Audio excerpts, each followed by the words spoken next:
What is going on there, citizens of the Reject Nation? We are going to watch House of the Dragon, Episode 5 today. John, how's it going? I'm great and excited and all the things. How are you? I'm doing well. Thank you for asking. It's really kind and courteous and regal of you to do. Ladies and gentlemen, leave a like for House Targaryen. Also, subscribe and click that notification bell to get notified when the time jump begins. And full-length reaction watch-alongs where you sync up with your own copy of House of the Dragon, available for our super sexy rejects over at our Patreon page. It's a good page to be a part of. Last but not least, thank you to the team over at Prepper for helping us edit down these highlights. I think my glasses are ready to go. Let's go.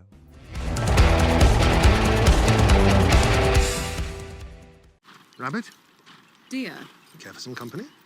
I'd rather ride alone. Good fortune to you. Don't need no man.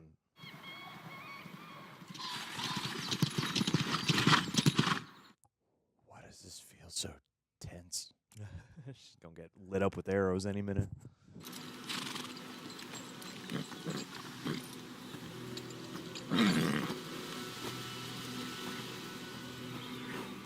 He picked a really good Obi-Wan disguise. That's the wife? What brings you to the Vale? She's got way more of an Or have accent. you at last come to consummate our marriage? Oh, it's his actual wife. What will you do now? Will you strike the child down? Or...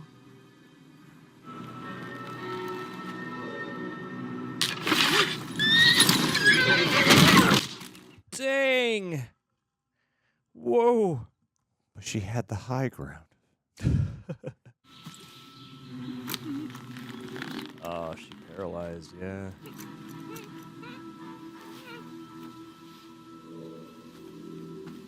Oh, you cold-hearted bastard. I knew you couldn't finish. Craven!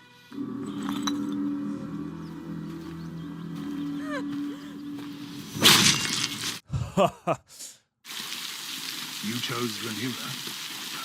Your informant was wrong. An honest mistake, perhaps, but I did not foresee this. You should have. If you had not been so relentless in advancing Aegon's heir. You want to be handed the king? The king will die. The realm will not accept her. And to secure her claim, she'll have to put your children to the sword. She'll have no choice. These are all very valid points. Either you prepare Aegon to rule, or you cleave to Rhaenyra and pray for her mercy. Jesus. This poor family. The Grand Maester delivered a tea to the princess's chambers. Tea Yes, that the Grand Maester himself brought. at the direction of the king, as I understand it. What's your game, man? See, I thought for Melos himself, that condition must be something very serious. What happiness it is to have been wrong. I would love it if he was actually just sincere that whole time. I know. Had no cunning plan up his sleeve. Cousin. Princess.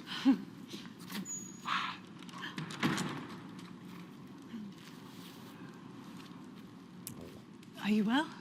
Very. Daemon's wife, the Lady Rhea Royce, has passed. A hunting mishap. She was thrown from her horse. Her neck and skull both crushed in the fall. And then a rock fell from the sky onto her face. God's will it. I wish to propose a marriage between your son, Selena, and my daughter and heir, the Princess Rhaenyra. We would like to know how the succession will be handled. Can I presume that their children would take their father's name? You are not proposing the Targaryen dynasty end with my daughter simply because she's a woman. What is proposed? That's kind of what I want. That's exactly what I want. Selena and Rhaenyra's children shall take their father's name. However, It will be a hyphenate. firstborn ascends the Iron Throne. He or she will do so bearing the name Targaryen. This is an equitable compromise. Good. Oh, thank God. It's going to be a terrible father-in-law. I prefer roast duck to goose. I cannot say why. There are those who like goose very well. I find it a bit greasy for my taste. You haven't had my cousin's goose. We perform our duty to our fathers and to the realm. And when it's done, each of us dines as we see fit. Open marriage? That's right, man. Let's do it. Very They were modern. So progressive for their time. I'm sure Laenor was already taken with her. She's grown quite comely these last few years. You know his true nature. Nah, this is gonna fix him. He will outgrow it. Oh, he's gay. Yeah. That Rhaenyra will be queen of the Seven Kingdoms, and you will be her king consort. Will you wear your crown today, Your Grace? You will need a sworn protector. But he still needs to bear children. Yeah. They're gonna do their duty to their fathers, and then, you know, off with you. I've heard you say that you are to be married off at your father's whim with no thought given to the yearning of your own heart. And now the day comes. He was chosen for you. It's true.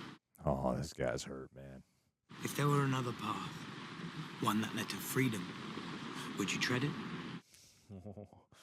I'm asking you to come with me. Yeah, there you You have go. to do it, man. She won't, but No, there's no way. You could marry me. A marriage for love, not for the crown.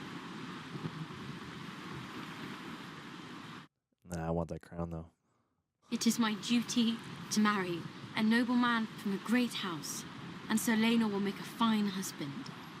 And you can be my squeeze. I've granted him leave to pursue his own interests, and Antonius granted me the same. talk about the duck and the goose. So you want me to be your an oath of chastity. I've broken it. I won't tell I anyone. saw my white cloak. It is the only thing I have to my name. Ooh. The Iron Throne looms larger than me, larger than anyone in my family. So, Criston, Oh, wow. Choice and consequences. That poor guy. Yeah, you could hear his heart His whole- cracking during whole that pause. Whole identity is just shattered. My father received an accounting of a lapse of morals. Does he know about this rumor? I don't think he do. I'm not unaware that in flush of youth, there may be errors made, breaches in resolve, breaches or rather lapses. It happened, Your Grace. No. No. You need to have been more clear in your sentences, my queen. I was like, wait, my dude, just wait. My oath has been broken. No. I have dishonored myself. I deserve no consideration. But it's better than Daemon, right? Yep. I would ask only this, that rather than gelding me and having me tortured, you would sentence me mercifully to death. Wow. You are the best guy. This is why text messaging friends exist. He's so much easier. No idea what I just found out. The leechings have always brought His Grace relief. Oh my God, that arm. I know, it's disgusting. Oh, I want to peel it. I have neither fought nor conquered, nor suffered any great defeat. Some might call that good fortune. It hardly makes a good song, does it? Is it not better to live in peace than to have songs sung after you are dead? It depends. Another lord might assure me that I would rise like Aegon the Conqueror given the chance. Your Grace, that is You're your right. It is perhaps best not to know. I feel so bad for him. The most steady decline of any character. But there, Lord Obert Hightower, beacon of the sun, defender of the citadel, voice. I feel like shit's about to go down. Yeah, this is going to be another red wedding. I don't think it's going to be that down. A pinkish wedding. Congratulations, Your Grace. You have made a fine match for the princess. Thank you, Lord Jason. I could think of no better man than Sir Laenor. What's Daemon up to?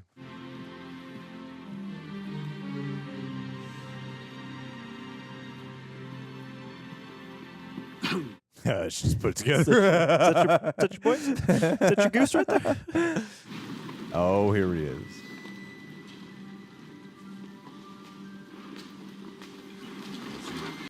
Even there to mourn the wife.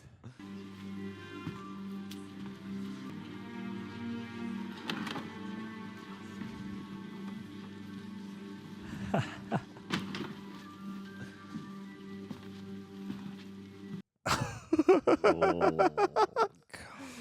Smug bastard. Be welcome as we join together in celebration. Tonight is only its beginning.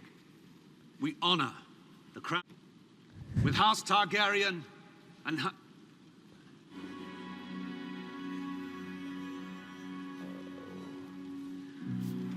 Oh, no. What's about to go down? Why do I feel like Viserys is going to die tonight? Do you know what color it glows when Old Town calls its banners to war? Green. Congratulations, stepdaughter. What a blessing this is for you. Stepdaughter.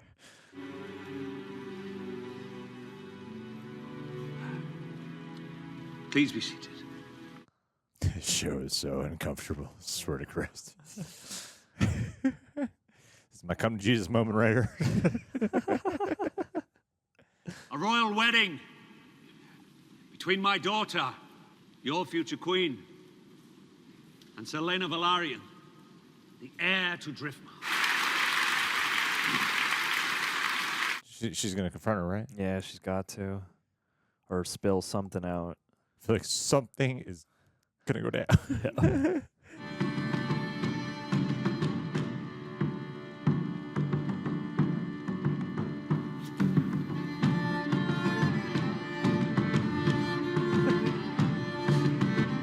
This is the awkward glances episode. Yeah, I know.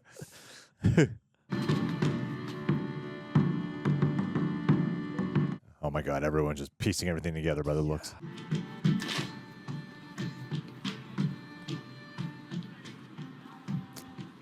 He's gonna be the one to do something. You do it, and he's gonna be so he's mad at Daemon. Yeah. To answer for their crimes. Even Targaryens. Who are you? Sir Gerald Royce of Runestone. And? I don't even know who you are. I am cousin to your late lady wife. Ah, yes. Terrible thing. I'm positively bereft. You know better than anyone. It was no accident. Are you confessing some guilt, Sir Gerald? Accusation. You know, in King's Landing, men are made to answer for their slanders. Even old bronze like you. Oh, dude, don't talk to Peter Jackson like that.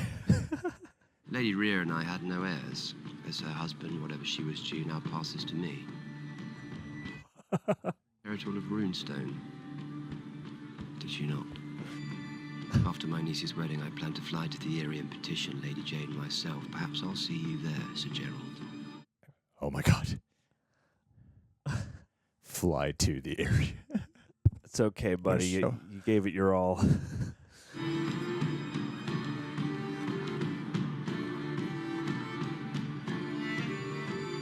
This is like the unspoken truths episode. Yeah. Everyone just like knows what's really going on. Just not saying something.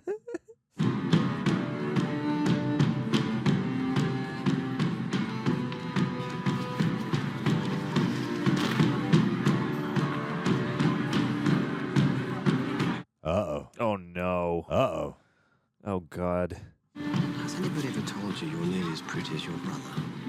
Well, you flatter me, my prince. I was sorry to hear about your lady wife. Don't be, I wasn't. No. Handsome parable. Who? Sir Criston Cole. Our sworn protector. Look at him. The man is fully strong. I believe Sir Criston has bloodied that white cloak of his with your bride's maidenhead. Oh, keep your voice down. Perhaps that is something we might remedy, my prince. Perhaps it is. Oh my goodness. She knows your secret. And now you know hers.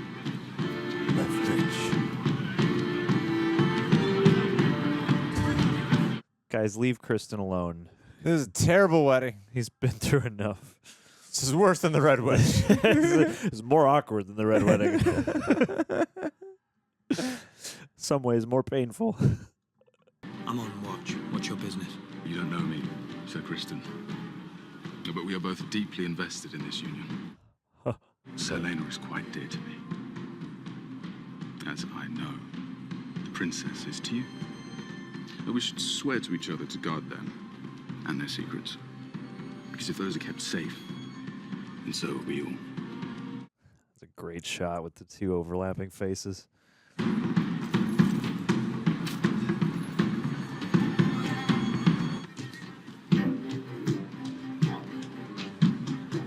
Something's building and I don't know what. Yeah, I'm getting like a panic attack vibe.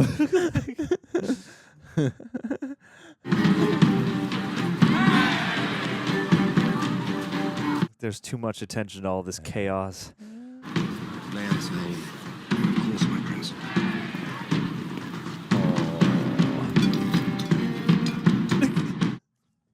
Oh shit, is he gonna choke on his food?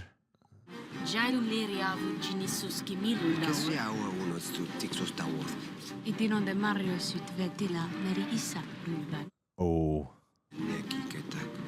Sepa una darius. Kesu ondo ila elastor. Nikesa dintok store un aledra aderiorisa. Stop! You're in public. Like a foot away at least. Zadris dorot unumakas. Sia Brasilis ohis. Sagon unatsahas. No. No.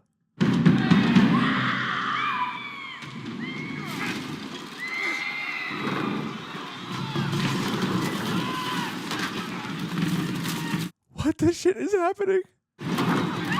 Something else is going on. Something bad gonna happen to Laenor.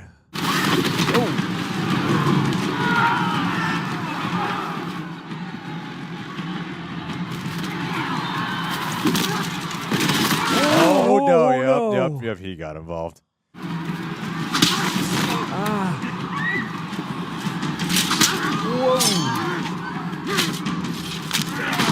Oh no! Stop this! Where's Rhaenyra?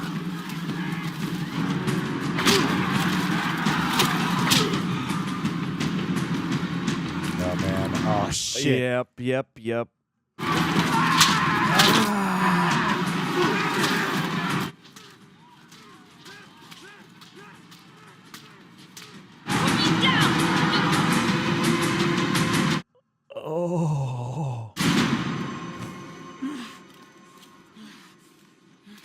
Oh my god!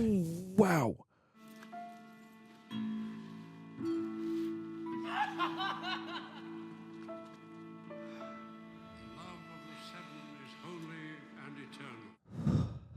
We stand here tonight in thanks and praise to join two souls as one.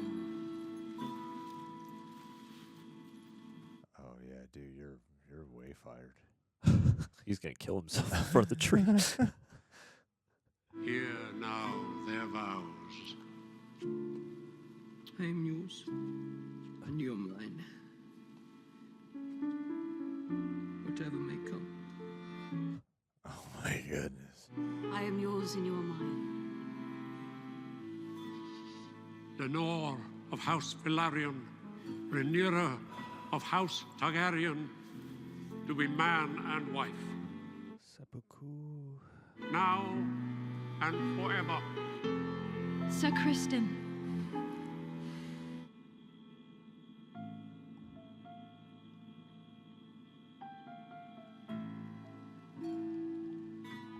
Wow, wasn't expecting that. Yeah. Oh my god. Oh.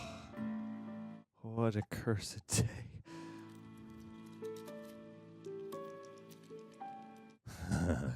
It's your departed ending. Yeah.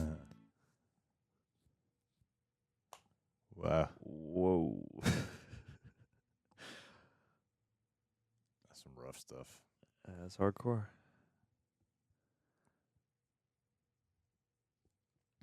Whew.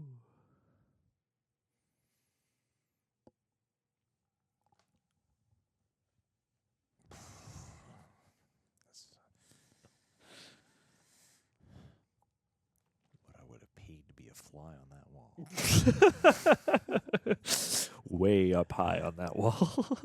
His wedding's nuts. There's just something juicy in every corner. When are they going to play You Make Me Want to Shout? That's all it was missing, really. That's the only thing. Oh, yeah. That was good. That was fun. So is the king dead? I think the king might be dead. Especially if we're about to time job. I'd be very surprised if they wheel him in like, I'm still kicking. But you never know. I mean, maybe that'll be his thing. Maybe he'll be cursed with long life and terrible, terrible health. Wow. A lot to unpack here. Yeah.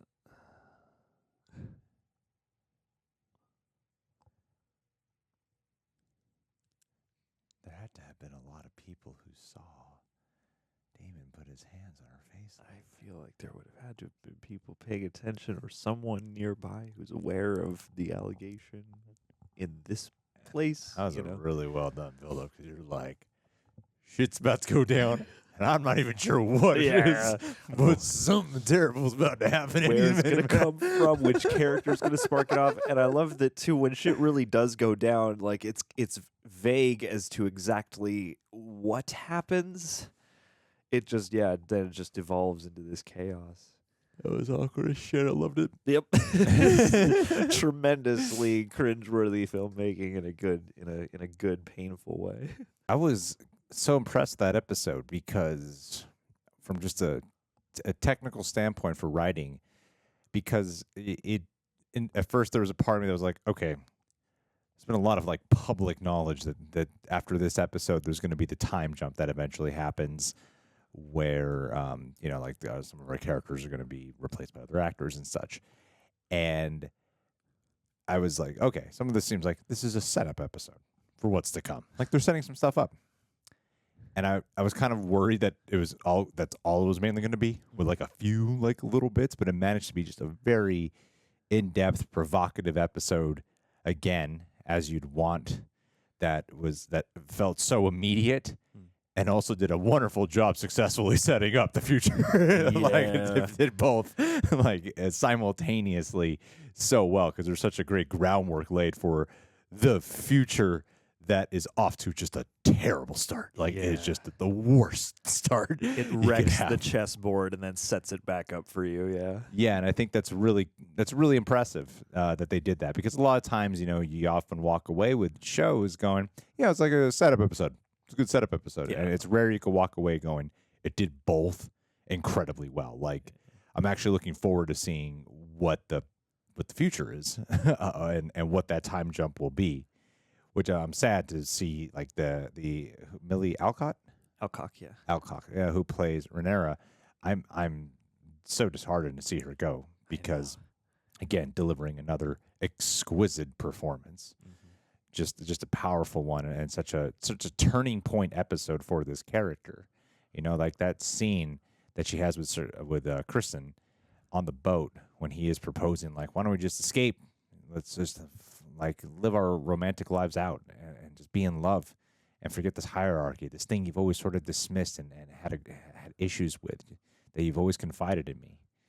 And you're seeing how she is like obviously tempted to a certain degree, but she has to hide that, because this episode was so much about dealing with what's going on underneath the surface, something that the show has done since the beginning. This whole episode, especially the wedding, that's what it just was like, okay, there's shit building, there's shit percolating, which is going to be the one that tips over. Yeah. Which is the first thing that's going to really collapse. What's going to light the powder keg? And the main thing that got it going was the thing that made it on board for us. To me, it seems like Rhaenyra knew that he was probably gay beforehand, right? Which made her go like, yeah, I'll marry him because I can do whatever I want. Yeah, yeah. And that she's got too much knack for strategy not to see the opportunity in that.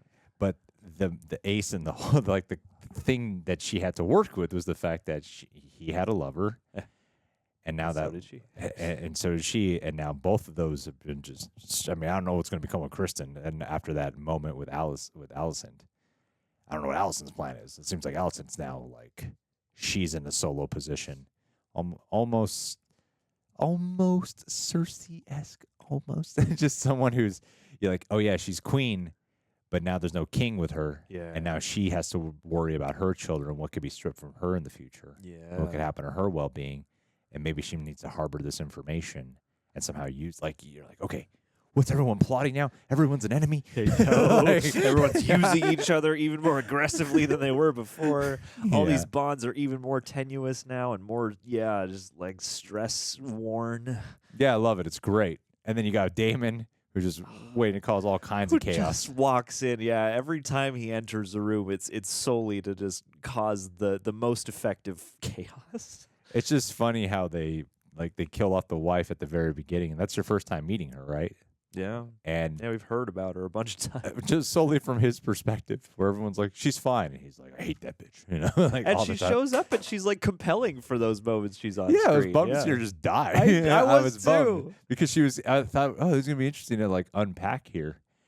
But again, this show does a really good job. I think that unspoken truths theme they had, circulating throughout that whole wedding, is a big part of what the writing kind of carries over throughout this whole show.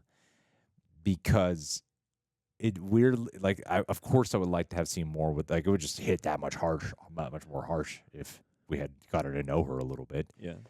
Prior to that moment. But in that instant, you get so much of the idea of her grasp on and her whole point of view about Daemon, the marriage, and it kind of seems like she wanted a husband too. Yeah. In that little moment, she seems like she sort of wanted an actual husband. Yeah. And feels like loathes this man, hates him, and also feels hurt and betrayed by him. It's like she actually might have wanted that, and I had to get stuck with you, the worst version of it, who doesn't, with whom I cannot enjoy any of the spoils of this position. It's just, it's so cold, and it's like, what is Daemon going to be doing now? And what's this war within the crumbling of Targaryens is all within. It's so fun to watch. It's fun. It is. It's fun so in a very in a very sort of gallows kind of way. That seemed like, even though that's not a main plot character, that felt like one of those surprising sort of stark deaths where, you just meet this person, you kind of get that. I loved that we spend that little perspective build. You remarked, why do I feel so uncomfortable just watching her ride through this valley?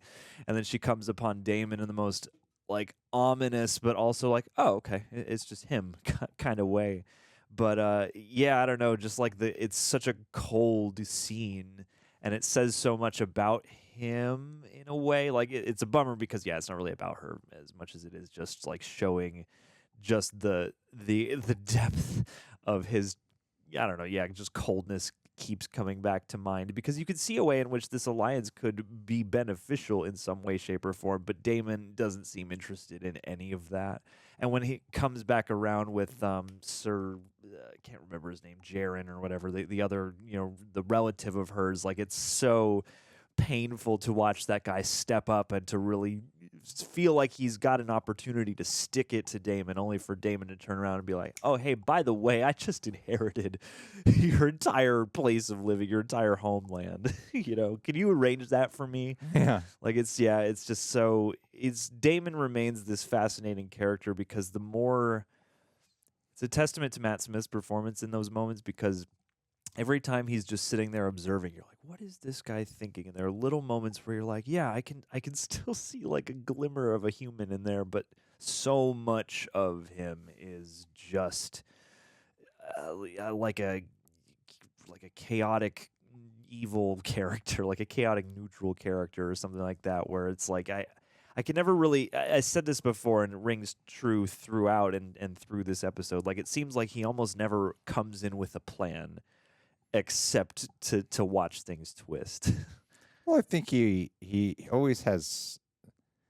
There's always a desire though behind his actions. There's always somewhat of a. I think the show introduces him like he's a wild card. You don't know what this guy's gonna do. He's just manic. He's the new. He's Joffrey, but more intelligent. But yeah, with more tact.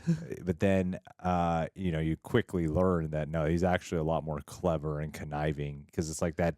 You don't exactly know why he. All they've really showed us is that he doesn't like her, and then he kills her in the beginning of this episode. There's got to be a reason why, but unless it's in the book. Unless you really understand the politics already beforehand, where you're like, oh shit, he killed her, so that means he's going to inherit because they don't have a heir. Like if you're like already just happen to know the world that well, but you really don't know why he did that. And then when you find out, they're like, oh, it's actually a really big political gain he can have now. But it's like, why? Why that political gain? Because you could buy both versions. You could buy that he'd just be so cold as to be like, nah, I just hate her, and I finally had an opportunity to get her out of my way. But then, yeah, you see the bigger picture plan, and it is like, wow, that is smart. And also your choice to now resurface at this event gives you the power that much more in that situation, as it wouldn't have done if you had like shown up to her funeral. And I actually do tend to read the top comments on these reactions that we do. And I remembered that there were people, because we were talking about the when they did fornicate, Criston and Rhaenyra, and that people, because we were like, it's interesting to see like this whole scene of like debauchery and giving into these sexual pleasures, and then you get a more of a tender, loving scene, which I think it was executed that way. But there were a couple of people who were like, I actually didn't find it tender at all. I thought it was just a manipulation of power that Rhaenyra did, and also it broke his oath, his vow, and I kind of forgot about that angle. I forgot about that, and admittedly, I forgot about. Oh yeah, that's right. They have part of chivalry is chastity bill. Yeah, I forgot all about that, and then to watch the effect come into this episode and how much that has just like he sleeps with her, and it's been a little bit of time. He's like obviously madly in love with her. He's sacrificed his whole commitment because of giving in to this desire for her, and now he can't even have her, and he's got to watch her get married off, and you're just watching this guy who is so noble and honorable, just succumb by the end, just pulled down to the bottom here, where he just annihilates this person at a wedding. Why exactly was it him, do you think, that he murdered? Yeah, was it like threatening, or did someone have a secret on that? I didn't quite know. It's like I'm not here going, why? This makes no sense. At the same time, like I don't fully know why he chose him as a target. In the moment, just the first time watching it, because I would like to go back and revisit the scene. The way it sort of read to me amid all that chaos was sort of, that was the last straw, given that was the last interaction we saw him have, and that puts him in this precarious new position of like, oh yeah, now I'm part of this like apparatus of secrets and lies and things. And when everything breaks out, I felt like it was almost like a proximity thing where like they're both together or in close range of each other, and then maybe in all the chaos or something like that, it got to the point where it seemed like one of them was attacking the other one. Like, I'm not sure, because when or maybe he wanted to dissolve this whole thing. Maybe, I mean, yeah, maybe he just doesn't like. I think the lie. Yeah, I think either way, what happened, I don't know exactly what got them in. Whether Criston was like, I gotta find you and kill you. It seemed more like a random just boiling over of his guilt and of his just not wanting to be a part of this.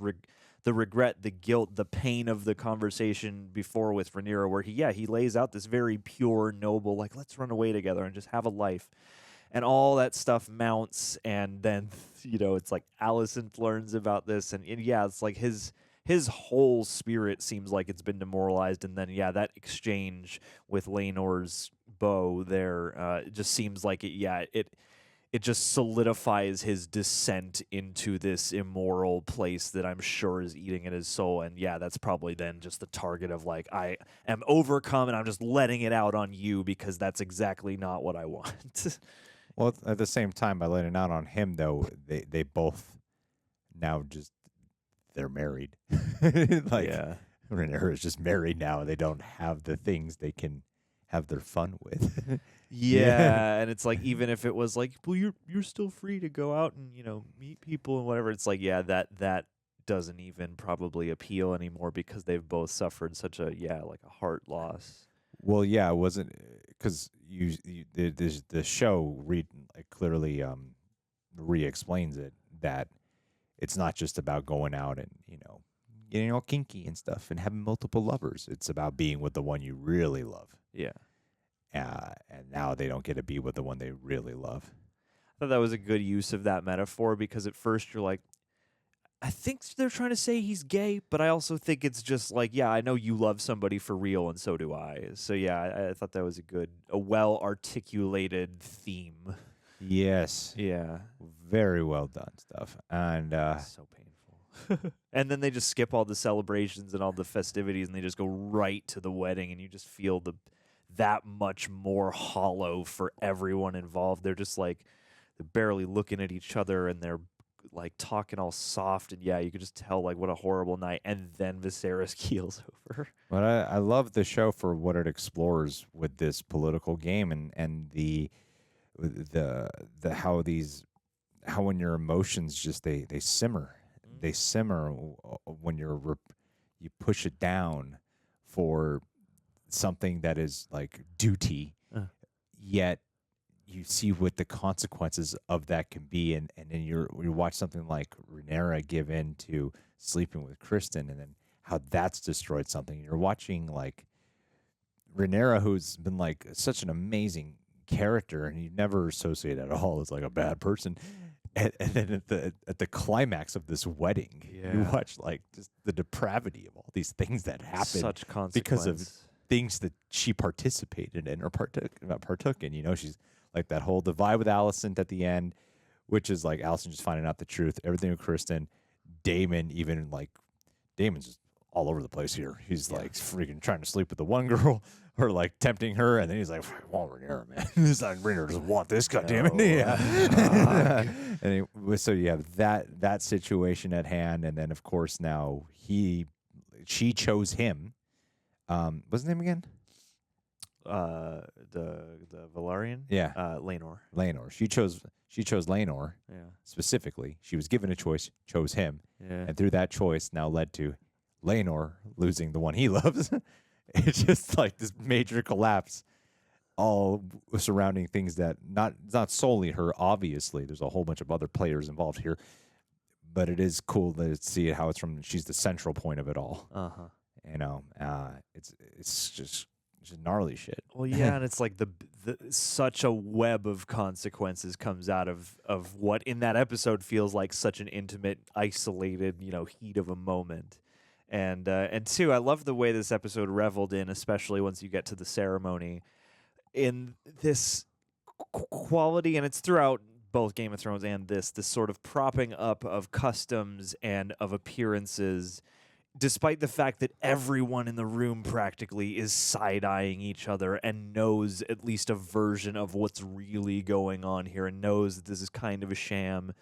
And yet we're all kind of here to make face and to, enjoy celebrating and being debauched. Yeah. But like when the chaos breaks out, you can feel that tension that lives underneath. And it makes for a good sort of just audiovisual metaphor for the struggle between order and statecraft and just the base human instincts. Yeah. And that something like this that is based on base human instincts, that is about attraction and arousal, has led to all of, not every part of this, but so much of the conflict that boils over here.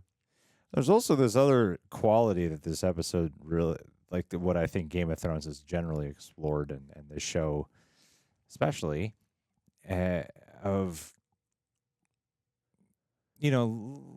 like something as simple as listening to your heart's desires and just being appreciative of what you have versus this chase for legacy. Yeah. and then you watch as the king, who did, pretty much take the more pacifist route, has made some questionable choices that could have dire consequences for the future of Targaryen, for the House Targaryen, which will obviously. It's already begun. It's already begun, and yet on his last days, he's like lamenting and like just so sorrowful. He's just weak. Doesn't have. He's not even with his queen for like most of the time. Yeah, he's not even with her. Her absence looms large. Exactly. Yeah, it looms very large, and the green dress. And he's there wondering, like, what will people even remember me? Like, I'm nothing, Yeah. And did I do the right thing by trying to keep peace? And then it's interesting how all he wanted to do was try to keep peace, and by trying to keep peace, he is now set up for the future generation to pretty much help it crumble. Yeah. Which I mean, it always reminds me of the time machine. That whole thing about like the more you try to avoid an outcome, you'll just kind of bring it about. And yeah, like I thought that was such a wonderfully, like, again, hats off to Paddy Considine, because like it's such an intimate moment. And I thought, part of me was like, maybe he's just gonna die right now. Yeah. But yeah, like and that is interesting to see contrasted between the two of them, because they're both in some ways kind of pondering that and the sort of like what this duty of being the king or the queen does to you. And it's like he's sitting here going, I had a pretty good life, but yeah, did I not, risk enough, for greatness? And then you have Rhaenyra, who's in this position of like, given an offer to throw all that away, and you can see still, despite how much she kind of thrusts all this stuff off, that she does have like a taste for this life and not wanting to so easily leave it behind. And I felt like her rebuke of Criston there was more confident than just like, no, I got duties and stuff. It's like, no, I intend to rule, And then you watch that contrast in Viserys, who seems like he truly would have been better off not being in this position, just living life and giving of, the natural gifts that are so apparent in him as a character, and yet don't really serve his role as king very well, and lead his council to constantly be trying to manipulate him and stuff. And two, just poor old Otto Hightower. Got him for a half a second here. I mean, saying goodbye. I wonder if we'll see him it's interesting again. how he kind of like flips the perspective in a moment. Yeah. Where you're like, man, you were pretty manipulative. You definitely wanted your own personal power gain. I mean, and you did use your daughter, but you're also making some really solid points right now. Yeah, that whole back and forth. It was like, yeah, I mean, fair point, I was dude. so caught up in all the messed up things you were doing that I wasn't really thinking about. Like, oh yeah, probably would be. Might proceed much more smoothly if Aegon was just king. I mean, they both have points there, although I did have to be like, as much as it's like, well, if you hadn't given Rhaenyra that shadow of a doubt queen, but I'm at the same time, I'm like, you put her in this position and you gave her this thankless job of having to be a baby machine, to push your ultimate agenda, get Aegon on the throne. But it's harsh stuff, but no, we got a lot of different characters coming up here, and it's a hell of a world. Yeah, it's so engrossing. It was funny, that opening shot was like, this is the. I liked the last episode of Lord of the Rings quite a bit. The Rings of Power episode 4, I liked it quite a bit, but the opening shot just made me just go. I was waiting. I was reserving it. Was that this is like the definition of anti-Lord of the Rings. It is. Because that opening shot is the most like opening sequence of her writing. Yeah. And the amount of different like sweeping shots they kept using is the most like Lord of the Ringsy. Look at her writing. And there's gravitas and importance. But it doesn't feel like sweeping and wondrous and glorious. It feels like cold and tension and, oh my God, something terrible is about to happen, and it's quiet. Yeah. And then instead of something particularly dramatic to punctuate it, it's just a really stark, unpleasant death for that character who just got that cinematic treatment. Yeah. So it did feel I don't think the show in any way is trying to like make that statement at all. It's just something that went off in my own subconscious. No, there's a lot of interesting contrast, I think, to make between these shows, honestly, because there are so many similarities in terms of how they're produced and in terms of what the material is to some extent. But yeah, one is very much more sort of characters where they're intense on the surface and are very focused on those, whereas the other one is like, people have their surface intense, but it's all about what's underneath all that and what is unsaid or said in whispers, and it's all a mess. It's all kind of hard to understand and hard to pinpoint who is really, is there a moral good? Well, I mean, you watch as their souls become corrupted because they keep sacrificing things because of we got to keep things in order because of monarchy. I know, we're gonna keep the peace. We're gonna keep the peace, but also have wars in the right places. Yeah, you just watch as everyone's souls like deteriorate. It's a harsh world. It really is. Because like everybody now, like, and that's the thing that this season I think has been especially like Game of Thrones across the board, but this season has taken more. I think this so far has had more characters that you could just outwardly directly sympathize with from the get-go, and I feel like part of Game of Thrones was telling you like those people will not make it very far in this world, and this one is showing you those people but then subject to the transformations to those. Like Sir Criston is such a good guy. After today, I wonder what that character will be. Yeah, I mean, I think this show really does. I see a lot of people who are already like quick to say like this show's so much better than. Like I see a lot of people who say that like it's better than Game of Thrones, and of course there's undoubtedly like so many similarities, undoubtedly, but at the same time it's such a different show. Yeah.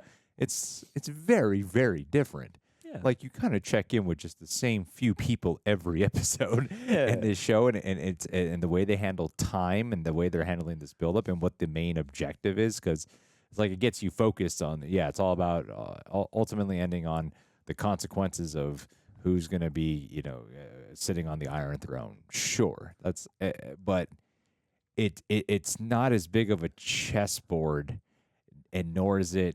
And Game of Thrones kind of kicks off a little faster into had a little bit more of that exciting. I think they're just very different. I think the way they make you feel is very different. Yeah. And so I think these are I don't know. There's a lot about what I've experienced with these 5 episodes so far that I do find a little bit I do prefer, but I generally don't sit here and I don't ever really take the time to compare and go, which one do I like more? A, there just hasn't been enough time, and B, they're very different. Yeah, and like I could just enjoy both. Same. I've done that with like Better Call Saul and Breaking Bad. Like I haven't bothered to ask myself like which one, and let me just try to really figure this out. 'Cause I'm like, no, there's similarities, but they're different, and I think they just kind of work together. Well, that's I think to me that's ideal. That's how it should be. But the production on this sounds like chaos. For like the showrunner, like I'm not coming back. I don't know. Or one of them leaving early. Miguel Sapochnik. Yeah. I wonder if they knew that. I guess I'm curious because like you don't want to hear 3 or 4 episodes in like you're losing one of your showrunners. But part of me wonders if knowing the response to they know the response to the end of Game of Thrones, and so I bet they were like, we need as many of those hands on deck to get this ship sailing. And then after a first season, we can mix it up a little bit because I think they have Alan Taylor coming in instead, who's also done a ton of Game of Thrones and has done good work on Game of Thrones. And so in that way, it almost seemed like that could be just the plan all along. He's like, I'll come back for a season, but it could be chaos. I'm not sure, honestly. It seemed like a lot of people were surprised on the cast, so maybe not. But I don't know. Here's hoping it doesn't dip in. I mean, it looks like this would be. This looks like it could be a toll to put together. Even if it's not chaos, I can imagine that if you're trying to put one of these things together just stress you out. That was the thing about Benioff and Weiss is as much as I'm like, you guys did not handle this the right way, I was also like, but spending like 10 plus years doing this seems like it would take a lot. It would age you way more than that. Yeah, it does seem like an incredible undertaking to guide a ship like this. I mean, I wasn't even interested in the show. I wasn't either. When it was announced. I know, I was like, who cares? When it was announced, and then there were a couple of trailers came out, I'm like, I don't even want to react to it. Like, nah. No one seems excited. Yeah, I saw that people were getting excited. They were loving the trailers, and I just wasn't interested. And then I'm like, wow, this is the best thing on TV right now. I feel like it was the last thing on anybody's minds that it could be such that they would just return us to what feels kind of like the heyday of good Game of Thrones. Yeah, but so much more than that. Yeah, but yeah, that's what's been so rewarding is it's like, oh dang, already the storytelling is the richness I remember it, and it has the sort of core sensibilities that made those, particularly beloved seasons so good. But yeah, it is doing a thing of its own that matches this world but feels unique and distinct. And yeah, I feel like you could come out of this preferring one to the other, but also, I feel like I'm kind of in a similar camp as you. I'm like, I don't really feel the need because, yeah, I would put them on for slightly different reasons, if I'm in the mood for this world. Well, I think also, even though there's dragons in here, that's such kind of an accepted part of typical fantasy that they just kind of feel like an animal. Just another animal, and the way they fused them in here too. Whereas I remember Game of Thrones opening scene dealt with the White Walkers right away. Yeah, and it was such a horror fantastical element that sets the stage for something that will lean more into fantasy. Yeah, and this seems more. And granted, they did that in the opening, and then it was pretty much just very real for a while. Yeah. But this seems to just be really focused. It's more what's the word? More contained, and it feels more real. Like if there weren't dragons, people might question is this a real historical? Is this based on actual writings? This actually happened? Actual histories of the time?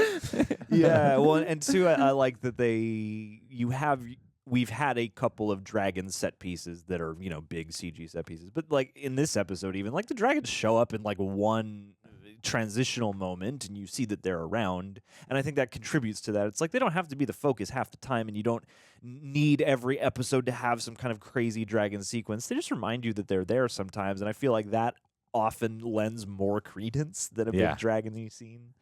Because they're good at selling this fantasy as not too distant fantasy, and without the White Walkers, it feels that much more grounded. I think that's the thing with Game of Thrones that really distinguishes it for me is this feels like a historical political show. Yeah. Whereas Game of Thrones, I felt was that, but also I would throw in the word fantasy all the time. Because you had soothsayers and you had people resurrecting the dead and you had the White Walkers and there was a bigger sense of there's magic in this realm. Yeah, and I don't really ever say the word fantasy with House of the Dragon. Yeah, no, I mean they haven't. I'm trying to think they have their elixirs and things like that, but so far we haven't really met any characters who are mystical, so to speak. Yeah, it's the only really mystical element thus far is the dragon, and even dragons, and even things like the gods. I remember Game of Thrones having more of a sense of are the gods really out there? Whereas this more feels like religion feels, in real life, where it's just it's what we believe in, and sure, you think they're out there, but I don't get the sense that they might actually intervene at any point in time. Right. Yeah. Well, guys. All right, it was a great episode. It's a good-ass show. Let's catch up soon. Can't wait for next week. Let's see what's going on. Subscribe, click that bell, leave a like. Thanks to all who support us on Patreon. And listen to the Mikhail Linden. Mikhail, we have looked up your name on Urban Dictionary.